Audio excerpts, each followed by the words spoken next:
Media మిత్రులకు నమస్కారం. తెలంగాణలో ముఖ్యమంత్రిగా ఉన్నటువంటి రేవంత్ రెడ్డి బీజేపీతోని చెట్టాపట్టాలు వేసుకొని తిరుగుతున్నటువంటి తీరు ఇవాళ రాష్ట్ర ప్రజలంతా కూడా గమనిస్తూ ఉన్నారు. స్పష్టంగా తెలుస్తున్నటువంటి విషయం ఏంటంటే రేవంత్ రెడ్డి ఇప్పటికే భారతీయ జనతా పార్టీ అగ్రనాయకత్వంతో మాట్లాడుకున్నాడు.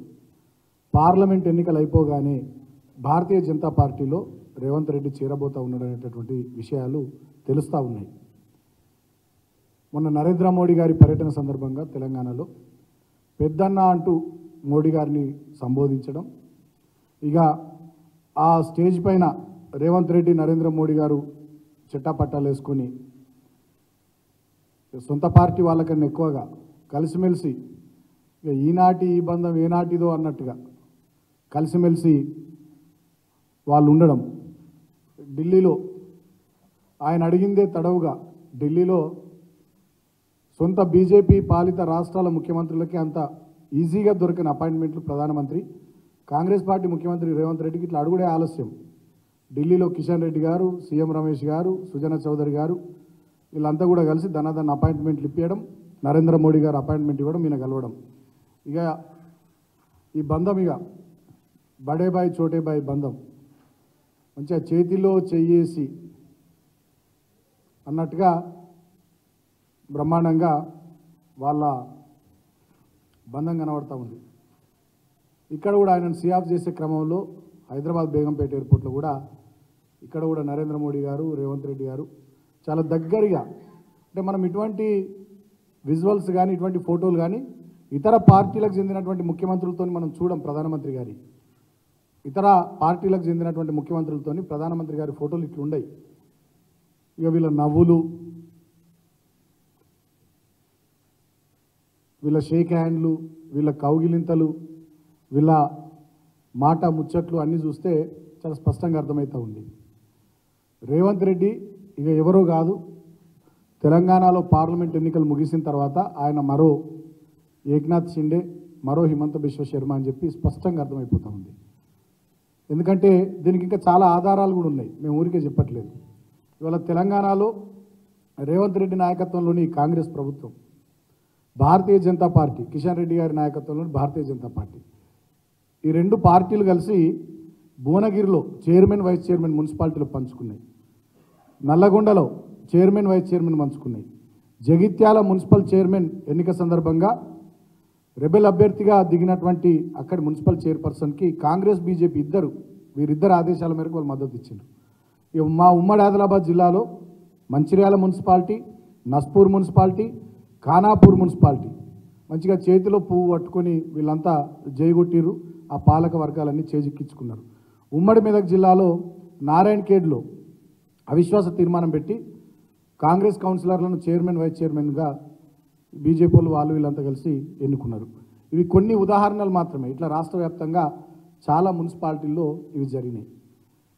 సో దీని అంతటికీ కారణం ఏంటి అంటే రేవంత్ రెడ్డి చాలా ఉత్సాహంగా, చాలా బలంగా పార్లమెంట్ ఎన్నికలు ఎంత తొందరగా వీలైతే అంత తొందరగా అయిపోవాలని కోరుకుంటున్నాడు. పార్లమెంట్ ఎన్నికలు అయిపోగానే వెంటనే ఆయన భారతీయ జనతా పార్టీలో చేరబోతూ ఉన్నాడు. దాంట్లో భాగమే ఈ గ్రౌండ్ ప్రిపరేషన్ వర్క్ అంతా.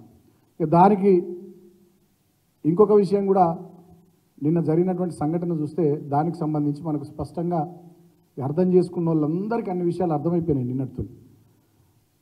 ఈ రేవంత్ రెడ్డి గారి గురువు మాజీ ముఖ్యమంత్రి చంద్రబాబు నాయుడు నిన్న గురు శిష్యుల భేటీ 2 గంటల పాటు జరిగింది. ఇక్కడ బేగంపేట ఎయిర్పోర్ట్లో ఇద్దరు గురు శిష్యులు సుమారు 2 గంటల పాటు కలిసి మాట్లాడుకున్నారు. దీంట్లో అన్ని విషయాలు మాట్లాడుకున్నారు. మొన్న మోడీ గారితో రేవంత్ రెడ్డి మాట్లాడిండు, నిన్న చంద్రబాబు గారు రేవంత్ రెడ్డి వీళ్ళిద్దరు మాట్లాడుకున్నారు, ఇవాళ పోయి చంద్రబాబు నాయుడు గారు అమిత్ షాని కలిసి అన్ని బ్రీఫ్ చేసి అన్ని అయిపోయినాయి, అన్ని మాట్లాడుకున్నారు. గురువు స్పష్టంగా బీజేపీ వాళ్ళకి చెప్పిండట, రేవంత్ రెడ్డి నా శిష్యుడే, నేను తీసుకొని వస్తాను ఎట్లయితే చెప్పినా ఆయన కూడా మీకు ఆల్రెడీ వస్తానని చెప్పింది కదా, ఇక డీల్ ఓకే అని చెప్పి చంద్రబాబు నాయుడు భారతీయ జనతా పార్టీ అగ్రనాయకత్వానికి అధిష్టానానికి చెప్పినట్టుగా మనకు తెలుస్తూ ఉంది. ఇక ఈయన ఎంత దగ్గర అనేది రేవంత్ రెడ్డి, చంద్రబాబు నాయుడు గురు శిష్యులు ఎంత దగ్గర అనేది మనందరికీ కూడా తెలుసు. ఎందుకంటే ఇక్కడ తెలంగాణలో మొన్న అసెంబ్లీ ఎన్నికల సందర్భంలో చంద్రబాబు నాయుడుకు సంబంధించినటువంటి తెలుగుదేశం పార్టీ పోటీ చేయకుండా మొత్తం కాంగ్రెస్ పార్టీకి సహకరించింది. దానికి ప్రతిఫలంగా మాజీ ఆనాడు ఉన్నటువంటి ప్రస్తుతం ఈనాడు మంత్రులుగా ఉన్నటువంటి ఆనాడు తెలుగుదేశంలో ఉండి ఇవాళ కాంగ్రెస్ పార్టీలో మంత్రిగా ఉన్నటువంటి తుమ్మల నాగేశ్వరరావు గారు ఏకంగా తెలుగుదేశం పార్టీ ఆఫీస్కి థ్యాంక్స్ చెప్పొచ్చిండు. అదేవిధంగా ఇవాళ మంత్రిగా ఉన్నటువంటి పొంగులేటి శ్రీనివాసరెడ్డి గారు కూడా ఏకంగా పార్టీ ఆఫీస్కి థ్యాంక్స్ చెప్పిన అంటే కాంగ్రెస్ పార్టీ మంత్రులు తెలుగుదేశం పార్టీ ఆఫీస్కి పోయి కృతజ్ఞతలు చెప్పారంటే ఈ తెలుగు కాంగ్రెస్ బంధం ఎంత గట్టిగా మొన్న అసెంబ్లీ ఎన్నికల్లో పనిచేసిందో ఈ గురు శిష్యుల బంధం ఇదొక ఉదాహరణ. ఆ గురువు ఆజ్ఞ మేరకే గతంలో 2014లో మేము ప్రభుత్వంలోకి వచ్చిన తర్వాత తదనంతరం ఎమ్మెల్సీ ఎన్నికలు వస్తే మా ప్రభుత్వాన్ని పడగొట్టడానికి గురువు ఆదేశానుసారమే ఆనాడు ఈ రేవంత్ రెడ్డి మా స్టీఫెన్సన్ ఎమ్మెల్యే ఇంటికి నోట్ల కట్టలతో పోయి ఆనాడు మా ఎమ్మెల్యేలను కొనుగోలు చేసి తెలంగాణలో ప్రభుత్వాన్ని పడగొట్టాలనేటటువంటి కుట్ర కూడా చేసిండు. గురువు ఆదేశాల మేరకే ఆనాడు తెలంగాణ ఉద్యమం జరుగుతున్నటువంటి సందర్భంలో 2014 ముందు తెలంగాణ ఉద్యమం జరుగుతున్నటువంటి సందర్భంలో కరీంనగర్లో జరుగుతున్నటువంటి తెలుగుదేశం పార్టీ సభకు హైదరాబాద్కి వెళ్ళి గురువు ఆదేశం మేరకు రైఫిల్ పట్టుకొని బయలుదేరిండు రేవంత్ రెడ్డి. తుపాకీ పట్టుకొని ఆనాడు బయలుదేరిండు. అంటే చంద్రబాబు నాయుడు ఎంత చెప్తే రేవంత్ రెడ్డి అనేటటువంటి వ్యక్తి అంత చేస్తాడనడానికి ఇవి కొన్ని ఉదాహరణలు. సో ఇవాళ ఈ గురు శిష్యుల బంధం బ్రహ్మాండంగా గట్టిగా భారతీయ జనతా పార్టీ కోసం కలిసికట్టుగా ఎన్నికలకు ముందు చంద్రబాబు నాయుడు పార్లమెంట్ ఎన్నికలకు ముందు, పార్లమెంట్ ఎన్నికల తర్వాత రేవంత్ రెడ్డి చేరడం అనేటటువంటిది ఆల్రెడీ జరిగిపోయింది. నేను తెలంగాణ ప్రజలకు కూడా విజ్ఞప్తి చేస్తూ ఉన్నా, మళ్ళొక్కసారి మిమ్మల్ని అందరినీ కూడా ఆలోచించమని కోరుతూ ఉన్నా. ఇలాంటి చంద్రబాబు నాయుడు పాలనకు వ్యతిరేకంగా మనం ఆనాడు పోరాటం చేసి 2004 వరకు ఆనాడు మనం కష్టపడ్డామో ఆ ఇబ్బంది పడ్డ రోజులను ఒక్కసారి గుర్తు తెచ్చుకోమని కోరుతూ ఉన్నా. సేమ్ ఇవాళ మళ్ళీ అవే రోజులు కనబడతా ఉన్నాయి. ఆనాడు చంద్రబాబు నాయుడు ముఖ్యమంత్రి ఉన్నటువంటి సందర్భంలో బోర్లలో నీళ్ళు ఎండకపోయినాయి, చెర్లలో నీళ్లు లేవు, చెక్ డ్యాంలలో నీళ్లు లేవు, వాగులలో నీళ్లు లేవు, మంచినీళ్ళు లేవు, అనేక రకాలైనటువంటి ఇబ్బందులు, పోలీసుల వేధింపులు, కక్ష సాధింపు చర్యలు, ఒక రకమైనటువంటి భయానక వాతావరణంలో దుర్భరమైనటువంటి పరిస్థితుల్లో ఉన్నటువంటి తెలంగాణను ఆనాడు చంద్రబాబు నాయుడు ముఖ్యమంత్రి ఉన్నప్పుడు 2004 ముందు మనం చూసినాం. మళ్ళీ వాళ్ళ చంద్రబాబు నాయుడు శిష్యుడు రేవంత్ రెడ్డి ముఖ్యమంత్రి ఉన్నటువంటి ఈ సందర్భంలో కూడా మళ్ళీ తెలంగాణలో అటువంటి పరిస్థితులు వచ్చినాయి.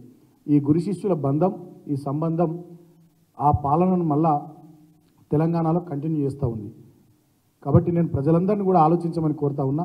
ఈ కాబోయే ఏక్నాథ్ షిండే, కాబోయే హిమంత్ బిశ్వ శర్మ నాయకత్వంలోని కాంగ్రెస్ పార్టీ ఖచ్చితంగా పార్లమెంట్ ఎన్నికల తర్వాత ఈ రేవంత్ రెడ్డి ఆ పాత కాంగ్రెస్ వాళ్ళందరినీ విడిచిపెట్టి ఈయనకు సంబంధించినటువంటి మనుషులను తీసుకొని భారతీయ జనతా పార్టీలో చేరడానికి డీల్ అంతా ఓకే అయిపోయింది. కాబట్టి ఇప్పటికైనా ఈయన నైజాన్ని, ఈయన నిజ స్వరూపాన్ని గుర్తు పట్టాల్సిందిగా తెలంగాణ ప్రజానీకానికి నేను విజ్ఞప్తి చేస్తూ ఉన్నా.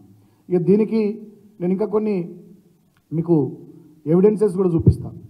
పేపర్ యాడ్స్ ఇస్తున్నారు. రేవంత్ రెడ్డి గారు ముఖ్యమంత్రి అయినప్పటి నుంచి తెలంగాణలో పేపర్ యాడ్స్ ఇస్తున్నారు. ఇక డే 1 పేపర్ యాడ్లో, దయచేసి దీన్ని మీరు జూమ్ చేస్తే మీకు మంచిగా కనబడుతుంది. డే 1 పేపర్ యాడ్లో ఆ పాత కాంగ్రెస్ వాళ్ళు ఉన్నారు. డే 1 పేపర్ యాడ్లో డిప్యూటీ సీఎం బట్టి విక్రమార్క గారు, మంత్రి ఉత్తమ్ కుమార్ రెడ్డి గారు ఉన్నారు. ఇందిరాగాంధీ గారి ఫోటో కూడా ఉన్నది.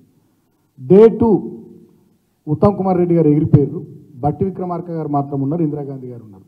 ఇక డే 3కి వచ్చేసరికి బట్టి విక్రమార్క గారు ఎగిరిపోయారు, ఓన్లీ ఇందిరాగాంధీ ఉంది. డే 4కి వచ్చేసరికి ఇందిరాగాంధీ కూడా ఎగిరిపోయింది. ఇప్పుడు ఇక పార్లమెంట్ ఎన్నికల తర్వాత ఇప్పుడు ఇట్లా ఏదైతే రేవంత్ రెడ్డి గారు కేవలం ఆయన ఒక్క ఆయననే ఉన్నటువంటి సోలో ఫోటో ఉందో, రేపు పార్లమెంట్ ఎన్నికలు అయిపోయిన తర్వాత ఇక్కడ మోడీ అమిత్ షాల ఫోటోలు వస్తాయి, చంద్రబాబు నాయుడు ఫోటో వస్తాయి, వాళ్ళ గురువు చంద్రబాబు నాయుడుది, మోడీ అమిత్ షాల ఫోటోలు వస్తాయి. సో ఒక పద్ధతి ప్రకారం ఫస్ట్ ఇందిరాగాంధీ, ఉత్తమ్ కుమార్ రెడ్డి, బట్టి విక్రమార్క వాళ్ళు ఉంటారు. తర్వాత ఓన్లీ బట్టి విక్రమార్క, ఇందిరాగాంధీ గారు ఉంటారు. తర్వాత బట్టి విక్రమార్క గారు ఉండరు, ఇక ఇందిరాగాంధీ ఉంటారు. మళ్ళీ ఇప్పుడు చివరికి వచ్చేసరికి ఇక ఇందిరాగాంధీ గారు వారు కూడా లేరు, ఇందిరాగాంధీ గారు కూడా లేరు, కేవలం రేవంత్ రెడ్డి గారే ఇక చేయి చూపిస్తున్నట్లు, ఇక బాయ్ బాయ్ అన్నట్టుగా చూపిస్తూ ఉన్నాడు, కాంగ్రెస్ పార్టీకి బాయ్ బాయ్ అన్నట్టుగా చేయి చూపిస్తూ ఉన్నాడు. నెక్స్ట్ ఇక్కడ ఇక నరేంద్ర మోడీ, అమిత్ షాల ఫోటోలు రాబోతూ ఉన్నాయి పార్లమెంట్ ఎన్నికల తర్వాత. కాబట్టి నేను తెలంగాణ ప్రజలందరినీ కూడా వీళ్ళ దోస్తానాను, వీళ్ళ బంధాన్ని, వీళ్ళ అనుబంధాన్ని, వీళ్ళు తెర వెనుక తెరచాటుగా చేస్తున్నటువంటి ఈ ఎత్తుగడలన్నింటినీ కూడా గమనించమని కోరుతా ఉన్నా. ఇటువంటివన్నీ చంద్రబాబు నాయుడు గారికి బాగా అలవాటు. ఆనాడు 2019లో పార్లమెంట్ ఎన్నికల్లో తెలుగుదేశం పార్టీ, అదేవిధంగా ఆంధ్రప్రదేశ్లో అక్కడి ప్రభుత్వాన్ని కోల్పోయిన వెంటనే ఆయన పార్టీకి సంబంధించిన రాజ్యసభ ఎంపీలని సీఎం రమేష్ గారిని, సుజనా చౌదరి గారిని ఇట్లా కొంతమందిని బీజేపీలోకి పంపించిండు. ఇక వీళ్ళంతా ఒక టీం. చంద్రబాబు నాయుడు గారి నాయకత్వంలో సుజనా చౌదరి, సీఎం రమేష్, రేవంత్ రెడ్డి వీళ్ళంతా కలిసి ఒక టీంగా పనిచేసిన వాళ్ళు గతంలో. ఇవాళ అదే టీం అటు ఆంధ్రప్రదేశ్ను ఇటు తెలంగాణను రెండింటిని మళ్ళా చంద్రబాబు నాయుడు నాయకత్వంలో చేజిక్కించుకోవాలని, పరిపాలించాలనేటటువంటి ఆలోచన చేస్తూ ఉంది. కాబట్టి తస్మాత్ జాగ్రత్త అని నేను తెలంగాణ ప్రజల్ని మళ్ళొక్కసారి ఆలోచించమని కోరుతూ ఉన్నా. మన పరిస్థితి ఇక దాచి దయ్యాల పాలు చేసినట్టు, ఈయనగాసి నక్కల పాలు చేసినట్టు కావద్దని చెప్పి తెలంగాణ ప్రజల్ని అప్రమత్తంగా ఉండమని నేను ఈ సందర్భంగా విజ్ఞప్తి చేస్తూ ఉన్నా. ఇప్పటికైనా ఈ ఏక్నాథ్ షిండే యొక్క నిజస్వరూపం, ఈ హిమంత్ బిశ్వశర్మ కాబోయే ఏక్నాథ్ షిండే, హిమంత్ బిశ్వశర్మ నిజస్వరూపం తెలుసుకోవాలని చెప్పి కూడా నేను కోరుతూ ఉన్నా. ఇవాళ ఆనాడు కాంగ్రెస్ పార్టీలో పుట్టి పెరిగినటువంటి వాళ్ళు, ఇవాళ కాంగ్రెస్ పార్టీలో కొనసాగుతున్నటువంటి వాళ్ళు, ఇవాళ మధ్యలో వచ్చి చేరినటువంటి రేవంత్ రెడ్డికి నాయకత్వాన్ని అప్పచెప్తే మొత్తంగా హోల్సేల్గా గంపగుత్తగా ఇక్కడి ప్రభుత్వాన్ని, ఇక్కడి అధికారాన్ని అంతా కూడా నరేంద్ర మోడీ చేతుల్లో పెట్టేటటువంటి ప్రయత్నాన్ని రేవంత్ రెడ్డి చేస్తున్నటువంటి తీరును కూడా ప్రభుత్వంలో ఉన్నటువంటి, అదేవిధంగా పార్టీలో ఉన్నటువంటి కాంగ్రెస్ పెద్దలు కూడా గమనించాలని నేను కోరుతా ఉన్నా. ఇప్పటికైనా రేవంత్ రెడ్డి యొక్క నిజస్వరూపాన్ని అర్థం చేసుకోవాలి, ఆయన నైజాన్ని, ఆయన ఆలోచనల్ని, ఆయన ఆచరణను గమనించమని చెప్పి నేను కాంగ్రెస్ పార్టీ పెద్దలకు విజ్ఞప్తి చేస్తూ ఉన్నా. రాబోయే రోజుల్లో పార్లమెంట్ ఎన్నికల తర్వాత ఖచ్చితంగా జరగబోయేది ఇదే. భారతీయ జనతా పార్టీకి సంబంధించిన సీనియర్ నాయకులు కూడా మాట్లాడుతున్నారు. ఎంపీ లక్ష్మణ్ గారు మాట్లాడుతూ ఉన్నారు, మాజీ మంత్రి డీకే అరుణ గారు మాట్లాడుతూ ఉన్నారు, ఇంకా కొంతమంది ఎంపీలు మాట్లాడుతూ ఉన్నారు. పార్లమెంట్ ఎన్నికలు అయిపోగానే తెలంగాణలో మీరు చూస్తారు ఏక్నాథ్ షిండేలు పుట్టుకొస్తారని చెప్పి బాహాటంగా భారతీయ జనతా పార్టీ వాళ్ళు కూడా చెప్తున్నారు. అంటే ఇక అటు ఇటు అంతా మాట్లాడుకున్నాడు అయిపోయింది. పార్లమెంట్ ఎన్నికలు జరగడమే ఒక ఘట్టంగా మిగిలి ఉంది. ఆ ఘట్టం పూర్తయిన తర్వాత ఖచ్చితంగా రేవంత్ రెడ్డి బీజేపీలో చేరుతాడు అనేది స్పష్టంగా అర్థమవుతుంది. కాబట్టి తెలంగాణ ప్రజలారా జాగ్రత్తగా, అప్రమత్తంగా ఉండి ఈ తెలంగాణను మళ్ళొక్కసారి ఇతరుల పాలు కాకుండా కాపాడుకునే ప్రయత్నాన్ని చేద్దామని చెప్పి, వచ్చే పార్లమెంట్ ఎన్నికల్లో ఇలాంటి వ్యక్తికి, ఆయన నాయకత్వంలోని ఆ పార్టీకి ఓట్లేస్తే ఇక ఖచ్చితంగా ఆ ఓట్లు ఎవరికో వేసినట్టు కాదు, నరేంద్ర మోడీకి వేసినట్టే, భారతీయ జనతా పార్టీకి వేసినట్టే. కాబట్టి ఈ విషయాన్ని కూడా అందరూ గుర్తుపెట్టుకోవాలని చెప్పి సందర్భంగా నేను పేరున విజ్ఞప్తి చేస్తూ